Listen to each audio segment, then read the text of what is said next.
Are you ready to unlock the secrets of brand innovation? Here you'll discover unexpected ways to make your brand soar in value. Get ready for inspiring stories, actionable tips, and insights you'll need to build your brand and learn an entirely new way to fly. This is the Hummingbird Effect. And now your host, Wendy Coulter.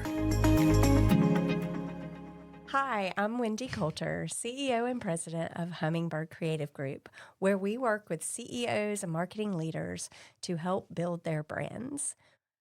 Over the years, marketing leaders have really focused on tactics, but what we know is so important is building a strong brand. Have you experienced a Hummingbird Effect? This is when a small shift in your marketing or branding can lead to big results in another area of your business. These are things like increased valuation when you go to sell, or maybe a big culture shift with your team. And sometimes it can lead to a service or a product launch that you just weren't expecting. And so that's what we're here to talk about today. And I have Hummingbird's marketing strategist with me, Hanna. Hello. Welcome to the show. Thank you. Glad to be here. Absolutely. And you've been strategizing today. Yep. And so we have been onboarding a ton of new clients, and I know your head's spinning this week. Yeah. So. No, we have. I think I don't know the exact number. There's so many. Four new, all different industries, all different projects. So I am, just been trying to think through the most effective way to onboard and get started and go into the holiday season with Lots of work to do. Lots of work, which is awesome. But yeah, it's just been a lot of organizing and strategizing and just making sure we're on track. So I know generally when we come to these podcasts, you've done a little bit of research. I'm excited about our guest, Briana Carter. She's with Page and in the architecture, engineering, and construction industry, which is super fun, and we're going to learn from her. But what have you dug up? Have you dug up any fun facts? I haven't. I have to admit, I was too busy strategizing. So my strategy today was to ask you, can you tell us a little bit about yourself and maybe a fun fact? Ooh, how nice. But a little bit about me. I've been in this industry for about 8 years. Yes, 8. I had to think about that. And have just been kind of going from A to the E to the C, but actually let's go backwards. It was C to the E to the A, so C. So that's been kind of my background into the industry, and I'm happy to be here. Yay. Well, so I had seen on your LinkedIn, and it made me really excited about this show, but it also made me think, this could be a crazy show, because we might all go brilliantly bonkers. So can you share what that means a little bit? Yes. So like I said, been in this industry for about 8 years now, and I'm a part of the Society for Marketing Professional Services, so SMPS. And this past year, I decided to do call for speakers and do this conference roadshow. And I got selected for 4 of the conferences. And so I've been very busy. 2025 has been busy, but thank you so much. And with that, I went to one conference in Lancaster, which I have a friend who's from Connecticut who was like, just say it like you're bored, Lancaster. Because I was like, Lancaster. She's like, Lancaster. So Lancaster, Pennsylvania, which was lovely, absolutely lovely. But there was one session where we talked about, adult learning styles and how you can talk about how you think, how you learn, how you engage. And they gave us a project. So there was this pie, so a nice circle piece of paper, some crayons, and they wanted us to divide out how we think and how we learn, how we engage, the different ways, auditory, tactical, visual. And so there were 7 of these options. And of course, she wanted us to make these circles. And so here I am, like, okay, if it's 100% and if I divide the 7 out and have it equally spread across, how would I be? Because I need to figure out which piece of me is a little bit more than that one. And of course, did I put anything on the paper? No. But I raised my hand and said, so what does it mean if you think about this? And this is how I came about it. And I explained to her my whole entire process. And she just stops and goes, Briana, in her British accent, "You are brilliantly bonkers." I was like, can I take that? And so now I just added it to my tagline. So when you see me on LinkedIn, it's, AEC marketing leader, conference speaker, brilliantly bonkers, chaos coordinator, twin mom. Yeah. So that's all me. So I love so many it. things. That's awesome. I love it. So tell us a little bit about your work today, where you are, and what that's all about. Yes. So AEC world, so architecture, engineering, construction. I fell into the industry. However, Wendy and I were talking, and of course, we both have backgrounds in architecture, which is incredible. It's hard to find people who have also kind of gone down this path and ended up somewhere else. In some way, shape, or form. But so I started with the idea of being an architect or an interior designer when I was really young, going all the way back to 2007 when I started high school. I knew that's what I wanted to do. So I went immediately into the career and technical education space. So CTE, where you start in basic technical drafting and drawing. So I learned how to letter. I learned how to use a T-square. I learned AutoCAD, not very well, but I learned AutoCAD as well as Inventor. Realized that wasn't where, I wasn't going to be an engineer. Ugh. Engineering was just too much for me, but I loved architecture. I loved houses and building spaces. And so I continued on. I did architecture. There was a 3D Max class, so did a little bit of animation, but really fell in love with architecture. So I did all of that. I learned how to use Revit. I also learned how to use Adobe products in a photography class. So that was my kind of springboard into the Adobe Creative Cloud, which I'm in there every single day. But I went into that space and just really loved it. So I knew when I was going to college, that would be the same thing. I would continue on with architecture. However, it's hard to find architecture schools, not necessarily, but I wanted to stay close to home. So there was a couple of options. I grew up in Virginia, so the closest option would have been Hampton University, which is a private HBCU. So that was a little too expensive for me. The other option would have been Virginia Tech or University of Virginia, which of course is a big rival to where I went. No reason to be a rival, but William & Mary was the first. So that's our little rivalry. And we brought you Thomas Jefferson. So okay. Fabulous. Little rivalry just there. A little bit. Just a little bit. So I applied to several different colleges. I didn't want to go to Virginia Tech or UVA because they were too far. But I did look at VCU, didn't get into their arts program, got accepted into, the overall college, got accepted to Christopher Newport, and then to William & Mary. So I decided cost-wise that either CNU or William & Mary would be the way to go. Neither one of them had architecture programs. CNU had a graphics design program, and then William & Mary is your kind of basic liberal arts school. What's another funny story, or I guess another fun fact part two, is of course in Virginia you learn all about kind of local history, which ends up being all of U.S. history since everything kind of started there, to where it's going to Colorado, which I'll get there at some point. Going to Colorado and realizing that people didn't learn about Virginia history blew my mind. I'm like, that's basic history. What are you talking about? But not to them. Exactly. Right. My fiance is from Virginia, and so we're one state away, and I still, every time he says something, I'm like, why do you know that so much? We learn it all. We should know it. We don't. But it's like every year it was like one thing, and then you learn more, and then they come back with U.S. And they history. really teach it to you because he knows it. Oh, yes. Like we could be driving down, and he'll tell me all about what's happened. And I'm like, who? Who did that? Why? What? But yes, Virginia history.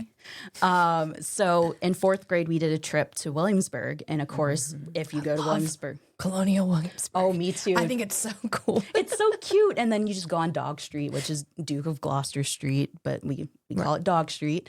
And it's right across from the college. And I remember being there and going like, I'm going to go here one day.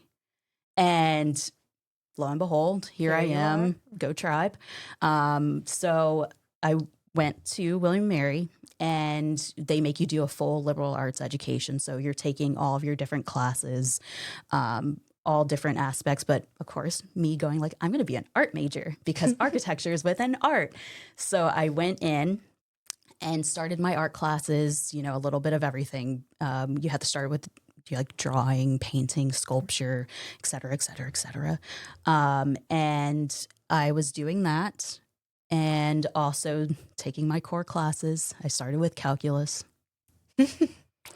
I barely passed calculus.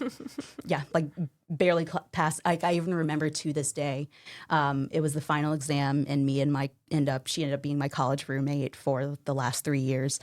We were both sitting there, got the exam. It was 7 questions, and I immediately like just put my head on the desk. And the professor laughed, and I was like, Oh, funny. no. I'm about to fail this. I'm about to fail. But I passed the class. Yay. Good job. I passed some way, shape, or form. And that was kind of like the first shock to the system. Then it was like, okay, we're going to keep on going and keep on learning and all these different things. I had taken a couple of psychology classes that really piqued my interest as well. And then, of course, continuing through the arts and things like that, I focused in on 3D art, lots of sculpture and painting. And so got to use a lot of different mediums and learn how to really use the tools to create something really cool and beautiful. Right. And because architecture is under 3D studio art, I was like, well, I'm going to be an art major, which for William & Mary, it's art and art history with a concentration in 3D studio art. And so here we go, starting architecture classes with a practicing architect in the residential space. I got to do so many different projects. We did something for like the New Jersey Turnpike. We were doing something for the Williamsburg Council building, just all these different projects. Same thing with Lake Matoka. There was a chapel that we decided to create. So just fun projects to kind of get the creative juices flowing. Mm-hmm. And then there was one day he showed us a video about what it takes to be an architect. And instead of asking additional questions to someone who actually does it for a living, I panicked, freaked out, and was like, nope, can't do this. I can create something that's beautiful, but will it be structurally sound? Probably not. And I don't want that on my conscience or on my hands. So I was like, forget it. I can't do this. However, it's like, I'm already down the path of being an art major. Art and art history. Plus, I love art history, like absolutely love it. And so it's like, okay, well, what do I do next? Because everyone's looking at me going, Briana, what are you going to do with an art degree? Like, I don't know what I'm going to do with an art degree. So then because I enjoyed psychology, I was like, well, maybe that could be my route. And I still don't even remember how I got introduced to marketing. I don't know if it was from like a search I was doing, but I got introduced to marketing. And I was like, ooh, that's kind of the best of all worlds. It's the art. It's I can say it's science. There's a science behind marketing, Absolutely. Lots of science behind marketing, but also the psychology aspect. And so I was like, yeah, let me try for that. And at William & Mary, you have to apply to be in the business school. So I applied, did not get in. And so I was like, okay, well, psychology it is. And so I was going to pick that up as a minor and keep my art major. And I got a call literally a week or two before school started saying there's a spot open for you in the marketing minor. Nice. I was like, okay, awesome. I'm going to take it. And so I started the marketing minor and took the intro to marketing, some additional classes. So like, I really love this. I absolutely love it. So I was going to continue on and take the classes. And this was my junior year. So I'm taking some more of my architecture classes, ceramics, because I was determined my life goal on my bucket list was to be able to make a pot. That's all I wanted to do was make a pot. So I did wheel throwing. And I absolutely love it. So, Did you make a pot? I did. Have you made a lot of pots now? Or did you stop at one? I've made pots and bowls and things like that to where it's like I absolutely loved it. So I still use some of my stuff to this day, which is really nice. That is nice. I get to use my bowls, especially like I have these kind of little bowls that are perfect for ice cream so you don't get too much because I'm addicted. That's my guilty pleasure. So it's like if I have a little bowl, then it's just enough. Okay. and then I can get more, but it's still that little bowl. Right. It doesn't matter how many bowls. Exactly. Just the size of the bowl. Exactly. And it's the perfect size. So then fast forward to going to my senior year, I'm like, oh, this is going to be a great year. I only need 12 credits per semester. I'm going to have fun. My roommate and I, we're going to go out all the time. In Colonial Williamsburg? Right? In Colonial Williamsburg. We're going to go out there with the docents and learn all about history. And guess what? I got another call. There's a spot open for you in the major. I took it. So my senior year, instead of it being simple and fun, I was taking like 19 credit hours per semester and slightly losing my mind, but I did it. Ultimately, I did it. So then I was able to have both my art and art history and my marketing. And I feel like that allowed me to kind of open additional doors into the future of what I could be and could do, especially since I blocked architecture out of my head. I'm like, I'm going to work for Disney. I'm going to work for Colgate. I'm going to work for Dollar Tree because Dollar Tree's headquarters is in Chesapeake. Well, yes, Chesapeake, Virginia, which is where I grew up. And I was like, I'm going to work for Dollar Tree. I didn't get any of those. So none of them. I finished up college and didn't get selected for this job that I thought I was going to get with Ferguson Enterprises, and just ended up kind of going into a slump. I worked retail in that time, so I know you guys are onboarding a bunch of different people, so we're going to go through all the different places that I've worked. So I worked retail for a little bit. To make a little bit more money, I decided to become a manager there, but then I also got an opportunity. You ready for this, Hanna? I don't know. So I got an opportunity to be an HR intern with Steel Inc. You do timber sports, don't you? No. Oh, timber. You said timber, not timber. Oh, Yep. She's listened to podcast She has. episodes. Look, and now I'm embarrassed. My face is red because people heard that. Sports. Somebody heard you talking Steel about like it. ST. Okay. STIHL. Yes, like the Yes. German chainsaw company.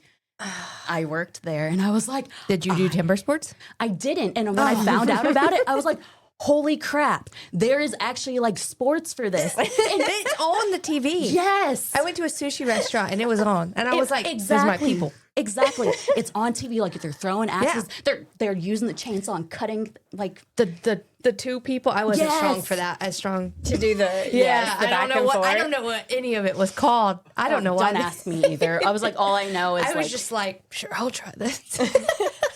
but yes, haha, there's your fun fact. That was a good one. There we go. So That's great. I told you I was waiting for that moment. Oh, that was good. I really did get red. So that's the same fun fact times two. Two episodes now. It's Everyone's pretty fun gonna if know. you're at NC State and you want to go join timber sports. I don't know if they have in other places. You should. So I interned for them for 9 months.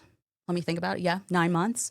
And I applied for a full-time position there and didn't get it. And the biggest piece of feedback that I received from that experience, and even kind of like the follow-up afterwards before I left, was that they liked me, but they didn't think I had enough initiative. So that's a word that has really followed through the rest of my kind of career. So always come into a space with initiative and action and just really good follow through.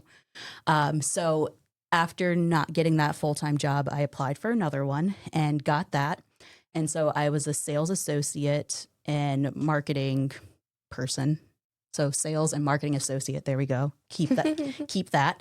And for the company, it was called RA Business Solutions, but they were a sales agent for Equifax, like the credit bureau. So I learned credit files, and I would talk to people all the time, all these different banks who were trying to pull people's credits.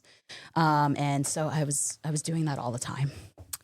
Did not love that job per se, because it wasn't the raw marketing that I wanted. I felt like I was mostly doing customer support, and I had done that in retail. So I wanted something that was truly marketing focused. And it wasn't until I had to move from Hampton Roads, Virginia to Colorado, where I was looking for jobs, and literally I was out there kind of just looking around. We were looking at apartments, and a recruiter found me on LinkedIn, and he was like, if you're in the area, would you like to meet me to talk about an opportunity? And so, sure, like we'll talk about an opportunity, because so far the job interviews that I've been going to, I didn't want to do. And so I met with him, and he was telling me about a construction company, mechanical contracting. And he was like, they're interested in your skills, and they would like to potentially see if you would be a good fit for this company, this family-owned business who does mechanical and plumbing, process piping, all this stuff that I had no idea what the heck it was. But I went for it. And it was this really great company, nice people, nice family culture. And they were willing to take a chance on this, college grad who didn't know anything about pipe. Yeah. Like not a thing. And they took a chance, and here I am stumbling into construction. With that, I just started asking questions all the time, just asking questions about like, well, what does design build mean? I had no idea. But what does design build mean? What does it mean to do a proposal? What is procurement? What is any of this stuff that you're doing? What do you mean I need steel toe boots to go on this site? So I even started going on site and seeing the amazing things that people were doing. So that was kind of my introduction into this industry. Nice. So somehow you landed in North Carolina. So bring us to Paige and how you landed in North Carolina. I was in Colorado for 4.5 years, and of course, COVID happened. And then next thing you know, here I am pregnant. Wow. And not just with one child, but two. So twins. Yes, twins. And so most of our family was over here still in Virginia. And it was one of those things where, okay, it probably makes sense to get back a little bit closer. Yeah. A little bit closer to home. So it was like after the kids were born, moved back to this side. So moved to Raleigh, North Carolina, which I absolutely love. I've been here for about 3-4 years now. So really enjoying it. But moved here, needed a new job because, of course, it was a family-owned construction company, and got a job on the engineering side with Dewberry Engineers. Stayed focused in on the MEP side, mainly focused in on K through 12 healthcare kind of spaces. So it was something that was familiar, but instead of it being on the build side, it was on the design side. So I got to learn all about those things, learning about the different types of forms that they use. But I wasn't quite in love with the engineering space. And so I was like, okay, well, we'll see what's kind of next. Like, not really loving this, not really feeling like this is my home. So then I started looking for jobs again, and I saw Paige on that list. And I was like, I know Paige from Denver because, fun fact is, the first job site that I walked with my construction company was one that Paige designed. So I was on both sides of it. So I'm like, I know them. But the one thing that kind of threw me off was Paige had just acquired a company called EYP. The office that I applied for was a legacy EYP office. And so, of course, I had questions. I'm like, what am I getting myself into? Because after hearing that EYP filed for bankruptcy and things like that, I was like, okay, what am I getting myself into? I know Paige, but I don't know EYP. But again, took the plunge to just kind of see what it would be. Absolutely fell in love with the team, the other marketers. And the big thing that Paige talked about was this entrepreneurial spirit. And that really spoke to me. And I was like, what does that mean to you guys? And it's really about being able to kind of chart your own path and be able to do what you need to do to just create your own career. And that's when I knew it was a fit. So I joined Paige as their marketing strategist on the academic sector, so mostly focusing in on higher ed. So I've done so many projects in the higher ed space. And then starting this year, actually, it's kind of funny because it was around April Fool's Day that I said that I was willing to be a manager. So now I manage a team of people. We also found out And this is what was kind of funny on April 2nd, that we were being acquired by Stantec. Oh, wow. Yeah. So it was like, oh, so I'm like, what do you mean being acquired by Stantec? And I was like, Stantec as in the engineering company? Like, I left engineering. But it was one of those, again, I heard of Stantec from Colorado, so I knew who they were. And I was like, oh, that's a big daddy company. Like, I went from a 300-person company to a 2,300-person company with Dewberry to 1,500 people with Page. Now it's 32,000 people. Yeah. And I'm like, wow. What am I going to do? Like, what's going to happen? But embracing the change and the shift. And I've met so many great people. Like, we learned about this in April. It was public in October.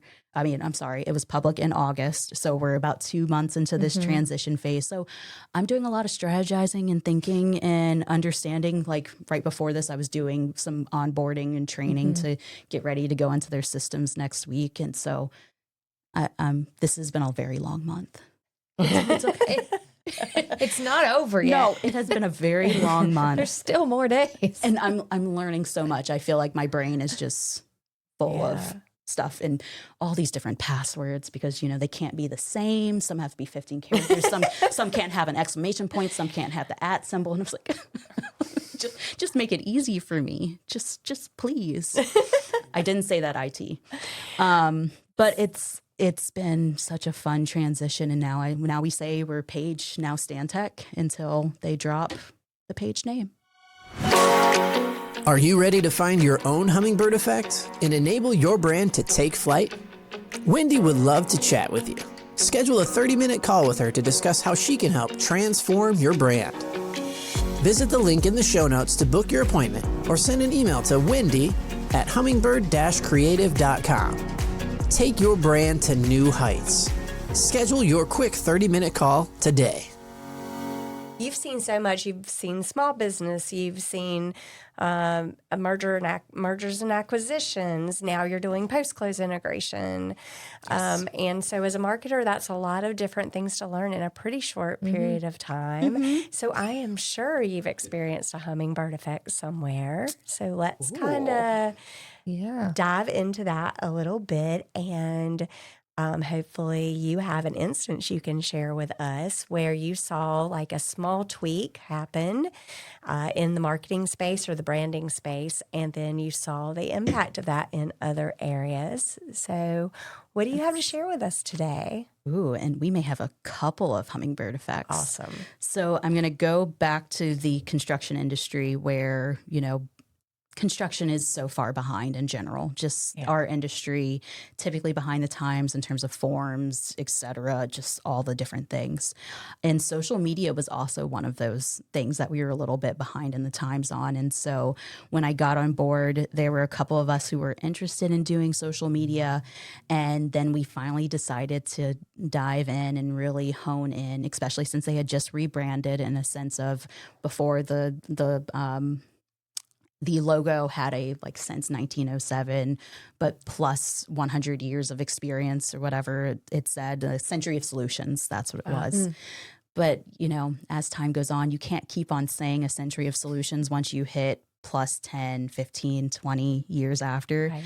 So they did a rebranding to where they dropped the century of solutions and just kind of try to stick to the simple logo. And we know as marketers how important brand and logo is and how often you're trying to get people to just stick with the time. Same thing, like how do you talk about yourselves? It's like we're just Murphy Company, not Murphy Company Mechanical Contractors and Engineers. Like, yes, legally, yes, but just Murphy Company. So how do we talk about this to where we can get people to just, instead of saying, I work for Murphy Mechanical, like that, now at this point, I'm telling you 3 different companies, which is the same company, but we're just Murphy Company. Period. Stop. And so really trying to push that through social media as well. But then honestly, just trying to showcase the stories, because especially the difference between B2C marketing and B2B marketing is all about people, passion, and project. It's those things that we have to sell, and it's those stories that we have to sell and bring to our clientele, which ends up being different for each platform. So for LinkedIn, obviously it's people who we work with and customers, and obviously other businesses, other architecture firms, engineering, construction, GCs, whoever it may be, who are looking to work with us. But then on the Facebook and Instagram side, that was more for families and being able to interact. So you can say like, hey kids, do you see that building right there? I built that. And so that was what that platform was for. But then we got to COVID, and of course, everything shut down. However, construction was still essential.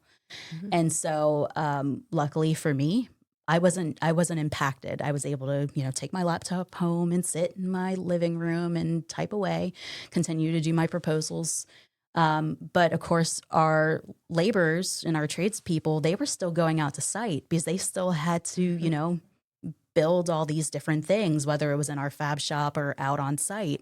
And here I am, their corporate marketing manager. And I was like, why am I sitting at home when they have to be out here doing all these things? This is a perfect time to get the additional stories as well as get out there just to see what everyone is doing and how they're feeling. Because a lot of the times they don't see the office people or at all on sites. And nevertheless, a marketing person, or like a lot of times, do you see a lot of women on job sites? No. Right. So being able to go out there and go like, I really appreciate what you're doing. And I think this is awesome. Help me understand what this is that you're doing. And so I got on my steel toe boots, my hard hat, my safety jacket, my gloves, and I went out on site and I just kind of continued to take the pictures and showcase what they were doing during COVID, which a lot of the healthcare spaces were being renovated and, retrofitted to have the negative pressure spaces and all these different things. So I started capturing those moments. Same thing in our fab shop. We started creating these lovely kind of portable sinks so they could be able to wash their hands because, of course, you have your porta potties and then you have to wash your hands. And because everyone was so overly self-conscious about just hygiene in general, we created these portable sinks. And so I went to our fab shop and recorded that. And again, showcasing here's how we're trying to help this pandemic. She does know how to take initiative. Huh? I know. It's the only word I've wrote down so far.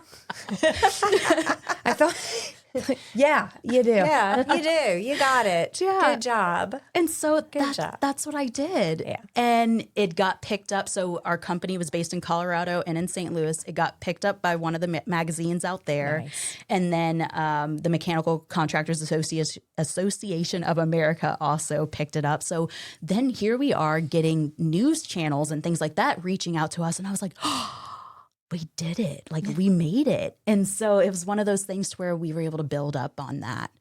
And then another thing that I started to do was a lot of the award submissions. So for the AGC of America or AGC of Colorado, I should be more specific, but doing their award submissions and being able to just talk to people about what they do and why it matters, and knowing that the biggest thing is what is the community impact. So being able to tie everything back to a community impact is what really started to resonate, especially in this industry, is that what are you doing for the community to help your clients really just soar in that space? So talk about that impact and how you measured that and what a difference that made within the company at a different level.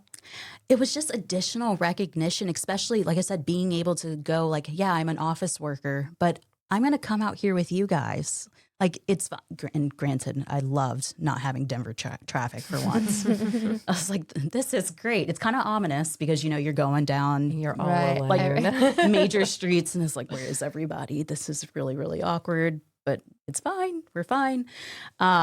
But it was just being able to go out there and they're like, you actually care. You care enough to be out here and see what we're doing. And I made friends with a lot of the journeymen and our foremen, and just being able to kind of communicate with them and just see like, how are you doing? How is this going? How's your wife? Just different things to like really humanize it. Because I feel like, especially in this industry, both on the marketing and on the what word am I looking for? On the marketing and the brand? No. Sales? No. We'll get there. Operation. There we go. So, blah, blah. On the marketing and on the operations side, you're mostly seen as a robot. And that's the main thing that people don't want to be. You want to be seen as human because we're all human. But instead of making it seem so robotic and like this is what you have to do because, you know, you're this hamster on the wheel, like, no, we all have our individual stories. So let's start to highlight those, especially when it comes down to women in construction, which I'm a huge advocate of. It's like being able to showcase people in other spaces to allow them to feel like, yes, this could be me in the future if I so want it to be. Like there's other people who are doing these things. I think there's something to take from that in the world or the work world we're in now, which is a little bit more remote. And what I'm hearing you saying, it's tough to remember all the time is your company can't be this box that you shove people into. Exactly. So they can't forget that you, like all the different places that they might be in the world. If you're able to be that remote, some people can't do that, but actually talking to them and making initiatives making initiatives or making campaigns or anything based off what you have rather than what you think you have. And you did that by going out and talking with them and creating stories and talking about things that were actually happening rather than just assuming they're on this job site. This is probably what they're doing. And it just makes for a better culture. And I think better outcomes every time that I hear that happening. Definitely. And I even see it now in the architecture space because, like, yes, I studied architecture, but not to the depths that our architects and planners and urban designers are in the deep depths of. So their minds are just so interesting and incredible. So to be able to talk to them just fires me up. But being able to talk to them and just say, okay, what does this mean for you? And how did you engage stakeholders to get X, Y, and Z done? And what does this project do for the community? Like we have a podcast that one of my good friends and colleagues, Tully Mahoney, does. And like we call it the Good Room Podcast. And what it does is it brings people in to where they can start talking about what makes a room good, and then talking about the individual spaces. So we really get that technical expertise and being able to pull that into, you know, why we do what we do. And what I started to do, this is my second Hummingbird Effect, is we were already getting that information through a podcast, or let's say we were doing articles and things like that. So we already had the technical narratives. They just weren't in a format that I could pull into a proposal. So what I started to do was like, well, I don't have to set up a meeting with John Smith, which we do have a John Smith. I didn't have to set up a meeting with him. All I had to do was listen to his podcast or find his article on our website that we were already publishing. And that's thought leadership. And then from there, that answers my question for my proposal of, you know, how do you talk about health education spaces or simulation spaces within dental schools? Super specific, I know. But I was able to pull those pieces in and create the narratives that they could then have something to respond to instead of creating something on the fly. Because knowing that they also have to respond to their clients as well as, you know, they have their personal lives, I'm able to just make it a little bit easier, pull something that can allow my brain to kind of flourish and think about things. And I always come to them like, so I may have made things up. So please clean it up. But I just took what I could. Let me know if I'm making things up. But it was a great way to be able to just get content and be able to quote people as well, which is really impactful in our industry because we want to show our subject matter experts and then really highlight them as the people, especially if they're going to be on that project. So it seems like in the first Hummingbird Effect that you talked about, you learned kind of the power of getting to know the people at the heart of the business. And that was probably like a really good learning experience for you to bring to where you are today, where you're digging even deeper into the people's stories and finding the thought leadership that you can put into the proposals and into content, and it not just be about the services that the company provides, but it be more about the people, what they have to say and what they do and what experience they bring to the table. So talk a little bit more about you. You took this lesson learned and the first Hummingbird Effect. You've brought it into kind of a second space. And now where are you going with the depth of that and maybe some measurement or metrics that you're putting forth now. I think I don't know if easier is the right word, but coming out of COVID, metrics were a little bit like weird, right? Because everything was just kind of upside down. But today we're in a space now where I think we're measuring a lot better and able to see impact. So can you talk a little bit about the impact of the thought leadership initiative that you're leading today? Yes. So we have a great team too on our communications front and our website designers, as well as our user experience team. So we have these great tools. We actually, just as crazy as it sounds as well, at the beginning of the year, we did a whole brand launch and recampaign. So we were working through all of our projects, changing the tone and voice, which then we were like, was this all for naught now that we've been acquired? Which we realize it's not. It's still something that's really active and something that Stantec really admires about us. So being able to talk about our brand in this way, we have been able to relaunch our website, have a change of tone and voice, but then also being able to create more and more articles, which we then obviously we track how many views, how many clicks, because we'll then post it on social media as well. So LinkedIn, Instagram, Facebook, whatever the platform may be, but we track those. Same thing with our podcast. We track views both on the website and on YouTube and Spotify. So it's like all these different platforms that we're able to track those KPIs. But then it's also the biggest thing that we have to push internally is the fact that as soon as something drops on these channels, you have to engage. Yeah. And then it's like immediate engagement, especially when we can say, we're highlighting this person, especially if it's tied to a project that we're doing, because there's a lot of times where we will put out additional thought leadership tied to a pursuit. So then when we turn in our proposal, we can also do QR codes and links and all these additional things that we can then track somewhere else. So that kind of brings us back to my second Hummingbird Effect with the podcast. So there was one proposal that we were doing for a museum. We did not shortlist because it was one of those projects that everybody around the world was going for.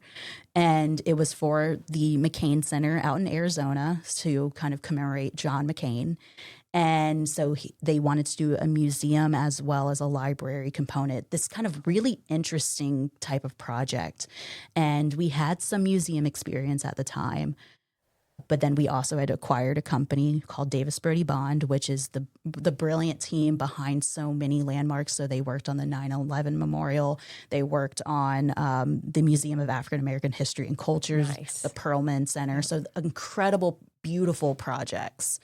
And so what I decided to do with that team is we have a museum expert on staff. Because of how you interact in a gallery or a museum space, which allowed me to get back to my art history roots, was to put in sound bites into our proposal. And what I did was I worked with our podcast coordinator. So I was working with her, and her title is storytelling strategist. So the fact that we have storytellers on staff makes my heart really happy as well. But I was working with her, and I was like, if I give you sections of your podcast, can you like pull them out, give them to me, put them on a separate website to where then I can tag them in different spots of this proposal, and then create an icon like you would see in a museum that says, if you want to hear more, listen here. And so then they would be able to click either the link or the QR code, whichever way they were viewing it, they would be able to see and experience this as well. So for me, it's all about what is the user experience. And that's what I loved about art as well, to where it's like, how am I pulling in this visual experience that allows someone to feel something and, create that just warm, touchy-feely kind of thing. Well, you're showing through the proposal that you can accomplish something that is related to what the proposal is really about without it just being portfolio, which is really cool. You created that interactive environment within the proposal. That's really creative.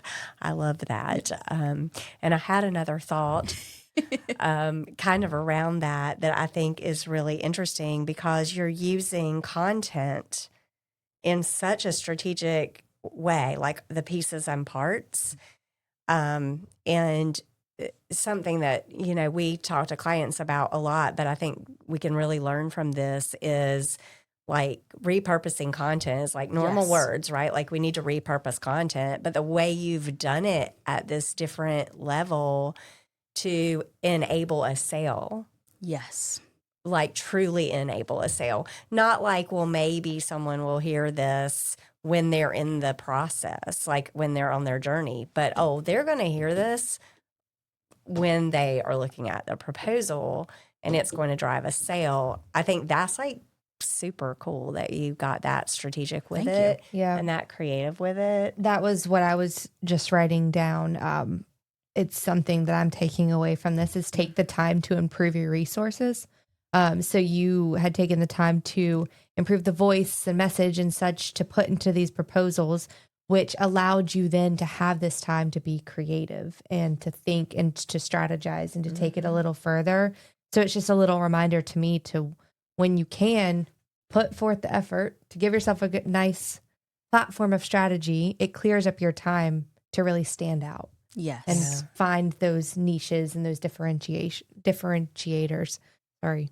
And I'm glad you said that because it's all about differentiation, which Yes. of course, especially in our industry, everyone's like, we're the best team for this project and we can keep things on time and on budget, but it's like, how? Who Right. cares? That's always the question. Anytime someone says something like, we're the number one firm who does X, Y, and Z, and why do I care? So it's always the who cares test that allows you to get to like that additional step to go like, and this is why they care. This is how it ties back to their values. Well, and making those sound bites look like a museum piece shows that you care. You cared about what the end result were, the people that were having to read these, and no one wants to read that. And they see so many of the same thing. And so, I mean, that showed that you cared in a different way. You weren't trying to be anything you guys weren't. It's just you had the time to be creative and you were strategic in what you were doing. So I think that was an awesome example of how to just push the boundaries a little bit. So how do you take that? How do you take that to the next place, right? Like what's next? Exactly. And that's always the question. It's like, what's next? And so it just kind of depends on, you know, what the opportunities are. Exactly. Yeah. Because there's some cases where we have to do, it's called an SF-330 form. So it's, you know, this really boring government form that has to stay in the confines of its little bounding boxes. But it's there because it's something to where you can compare apples to apples and there's nothing like fluffy duffy in it. Right. But it's like, okay. But you can't differentiate very easily on those forms because they don't give you the opportunity. Exactly. So it's like in those cases, I'm like, well, here it is. But that's when I can really like utilize words and story and imagery, especially in that section H where you can do additional kind of information to where we can really shine there. And that's a nice place there. Whereas sometimes, especially for clients where, you know, they let you do anything and everything, then I'm able to utilize full bleed spreads and all this amazing stuff that we learn like how to do from our graphic designers or in InDesign. I'm able to just try different things. I'm able to, you know, I actually saw a project that one of our team members did, and I was so impressed with her because she's a part of our arts and culture group. But it's like we do these little things and we share them with each other to where in her recent proposal, she did it as an Adobe share link. And then within her proposal, it actually had GIFs and videos to where like as the client would go through, they would be able to see, especially for our experiential graphic design team, be able to see different ways that you can have like, let's say a billboard present or some sort of signage as you go through, like because we've done Mercedes-Benz Stadium, how you can see how signage works there. So it's just really interesting how one little instance can change into another and just spark the ideas. Like I said, I work with so many incredible people. Like I absolutely love my team to where it's just, we can all be creative, and being in a space where you can be creative and have the time to be creative is incredible. Well, and I think that goes back to what you were saying, even though that one government form seems a little dry, but what I was hearing was you guys were able to fill that out and know that what you're putting in there is the best. And I think that that's a good point. And it's different. Yeah. It's different. I think everyone could go do it. Write down your buckets and see if there's anywhere to improve. And if there's not, then start being creative, then or improve it, and then you find that time after you focus on those core abilities. Yeah. Exactly. I think it's so cool how nimble and adaptable you are able to be with your team. I think that's you don't always get that opportunity, even in marketing, and so I think you must be working for an amazing organization. I hope none of that changes through this new acquisition. What advice would you give to other people in your position and in your space, maybe, from all of this that you've learned over the years? Wow. And there's just so much. I feel like a lot of it is don't be afraid to ask questions. There, especially in this space, there are no dumb questions. Like there's plenty of times where I'll ask people, like, what exactly does this mean? What does it, especially for things that you know or you think you know. So, for example, I worked on an incredible project that we won. Woohoo! Yay. For a new freshman housing project at University of Houston. And through that process, I learned so much of what it is to create freshman housing and what's needed now, because of course it's been 10 years since I've been in college. But it's like how these new, and dorms is a bad word. We say residence life. Residence halls. And residence halls, student housing. But it's like understanding that, because a client, if you say dorms, they're like, you're not serious. So you're already knocked out. And it's incredible to learn these things from, especially our student life planners. But being able to go through the process of, especially hearing how the designers created these spaces and the adjacency, I love that word, the adjacencies between rooms and bathroom spaces, as well as the living and learning environments, and being, you can just see it. Like, and of course my, in art school, a little tangent. In art school, I had an art professor who, he gave us this rock and he was like, you have to see the color in the rock. And he would do like this. And I'm like, were you a dancer in your past life or something? But I learned how to see colors in a gray rock. There's a lot of colors in a gray rock. But of course, all the designers do that too. And I was like, you guys are so fascinating. But being able to just kind of pull those additional nuances in and go further beyond what you think you know. Because the thing is, especially for the marketers, our project teams are our consultants. I mean, are our clients. We are like their consultants, essentially. So I work with each of those individual teams. I can kind of do whatever I want within reason, obviously, within the confines of the proposal. But I can just present it. If they say no, then okay, we back out, we try something different. And that's a lot of what I do, is just trial and error. And same thing I tell my teams, just try it and see what happens. What's the worst that happens? The experimentation piece. Yeah, exactly. So wonderful. And for marketers too, like our especially in this space, our biggest thing is just get the team to the short list. Yeah. From the short list in the interview, it's up to the team. They have to sell the story. Right. So it's really hard to figure out win rates in that capacity, to where you're like, well, I as the marketer have won if I can at least get the team to the short list. In the interview stage, I would love for us to win this project. I would love for it. And I've had a lot of second place pursuits, which slightly hurts my soul. But the thing is, we put in a good product, and as long as we debrief with the client and even find out like they loved our proposal, or they, thought everything was good, but maybe it was too high on fee, or they just really like the story that this team said. It's all learning experiences that we get to bring to the next pursuit. Love it. Thank you. Thank you so much. So do you have any final words, Hanna? I'll just kind of recap all of the different things that you've said. I wrote down 2 hummingbird effects, so usually we only have one. So the first one is to not stay stagnant. In your downtime, act or find initiative to take, but don't act without the strategy. Take time to look at all of your resources, and your resources in this instance, and in a lot of the times, is your boots on the ground people. Yes. And often where a lot of the lessons are to learn and to hear from are out there. So don't just assume, don't stay stagnant in what you've already put into place. Go and talk and get the stories. Which leads to listening, learning, and having, I'm going to say initiative again. So it allows for you to be better. You understand more about what you have, and you open opportunities for other areas to grow. In your case, it was your podcast, which provided you guys thought leadership and allows for other areas of differentiation. Those podcasts were a different way to say the same thing other people were saying.